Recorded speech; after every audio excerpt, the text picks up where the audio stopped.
Bonjour, je m'appelle Sukuna Koulibaly, je suis d'origine malienne et j'habite actuellement en France. Pour mon parcours scolaire, je l'ai commencé au Mali.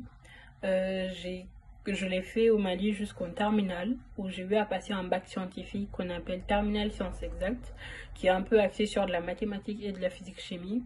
Après l'obtention de ce diplôme, j'ai été acceptée à Sorbonne Université où j'ai intégré une L1 sciences de l'ingénieur. Et après, j'ai décidé de continuer dans un parcours bidisciplinaire en majeure électronique, énergie automatique, mineur informatique. Et après, j'ai continué en L3 dans ce même parcours. Pourquoi ce parcours? Parce que faut savoir que quand j'arrivais, j'étais vraiment focus informatique. J'allais faire que de l'informatique. Et même ça, en fait, malheureusement, dans nos pays, très souvent, en tout cas au Mali, c'est qu'on n'a pas de notion sur le numérique, le monde du numérique en général, je dirais. J'étais en sciences, mais mes séances d'informatique à l'école, c'était 1 heure par semaine et c'était on tapait sur Word du texte, quoi. Donc pour moi, c'était ça l'informatique, je ne comprenais pas. Sachant que j'étais aussi très curieuse, par exemple, les feux tricolores, c'était quelque chose qui m'intriguait.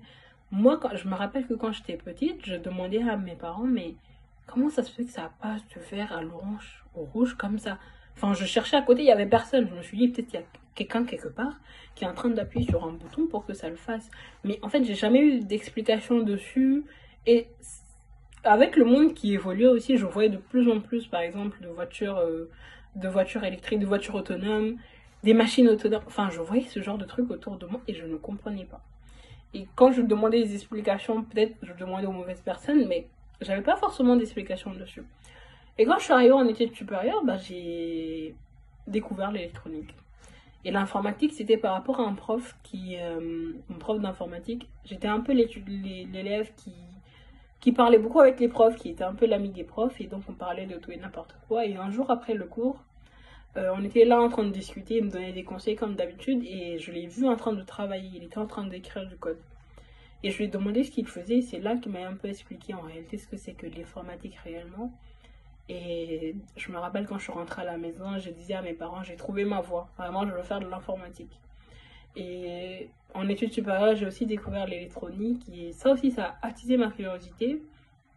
Le fait de comprendre un peu ce qui se passait derrière le matériel, et du coup, j'ai compris que ce sont ces deux domaines-là qui vont me faire comprendre ce qui se passait derrière les feux tricolores.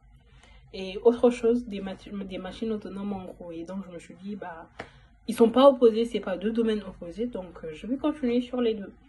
Après l'obtention de ma licence du coup l'année dernière, j'ai décidé de pas continuer en master, mais d'aller plutôt en école d'ingénieur en électronique et informatique pour l'embarquer parce que c'était vraiment le parcours que j'avais envie de faire.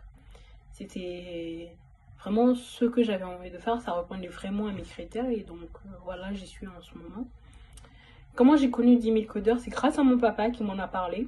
Il a vu une opportunité pour moi, il m'en a parlé tout simplement. Il n'avait pas forcément beaucoup d'informations dessus, il m'a parlé de ça. J'ai fait des recherches et j'ai eu aussi la chance de parler avec Monsieur Douglas qui m'a beaucoup éclairé là-dessus, qui m'a aussi mis en évidence les opportunités et les portes que cela allait m'offrir. Et je me suis dit, let's go en fait.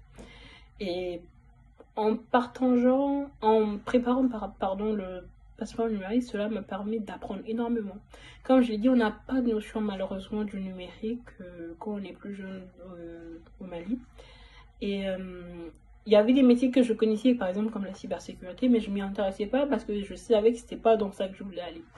Mais du coup, j'ai compris un peu certaines choses dessus, mais aussi il y a énormément de choses que j'ai découvertes, comme le no-code, le low-code, etc. C'était des choses que je ne connaissais pas du tout et c'était intéressant de découvrir ce genre de choses. Mon projet professionnel, c'est que je veux devenir ingénieur en système embarqué.